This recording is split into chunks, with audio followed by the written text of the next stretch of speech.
How much does it cost to sell a home in today's market? Now, there are a couple of things that I'll sit down and talk about, but there's about 5 or 6 essential things that you need to consider.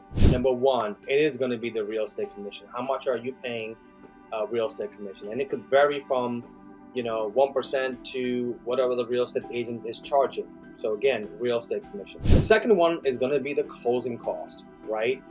That would entail from getting insurance, title, attorney. That also could vary from 1 to 3% too, as well, for the sales price. Another one is renovations and repairs that you might need to do in order to sell your house. Sometimes, what we do is we send out a stager, and if the stager recommends do some painting or fix up some minor stuff, that could become a cost to make sure that your property gets the most top dollar according to the marketplace, right? And that could vary in many different avenues depending on what your property needs. And sometimes, we'll say the property looks great, we might just have to move some furniture and there's no cost to it.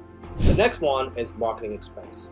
So what we actually do, we add that into our commission that we offer, photography, virtual tour.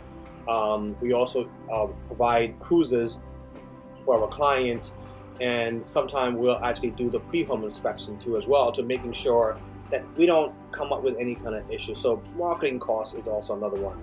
And concessions, right? If they're offering any kind of incentives to the buyer, you might be saying, I'll put down 2% towards, or a number towards the seller's concession for the buyer closing cost. Or these days with the new law change, you could offer a commission to the buyer agent.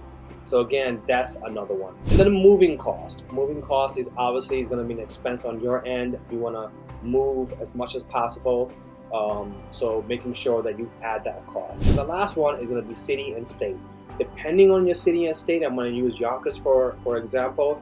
It's 1.5% just to move out of Yonkers for the city, and the state is about $1,000, $4 per thousand. So you just multiply your number from 500 times 0.004. So you got the city and state, you got the real estate commission, you got the closing costs, which is usually your attorney, any kind of title insurance, you got the renovation, you got the marketing expense. If you work with us, we take the online expense. Seller's concession, what you're offering to the buyer or the buyer agent, and obviously your payoff. Those are the costs that you have to incur when you are selling your property. Guys, if you like this information, please hit the like and subscribe button. I will go ahead and provide you more expertise about real estate. Have an amazing day. Thank you.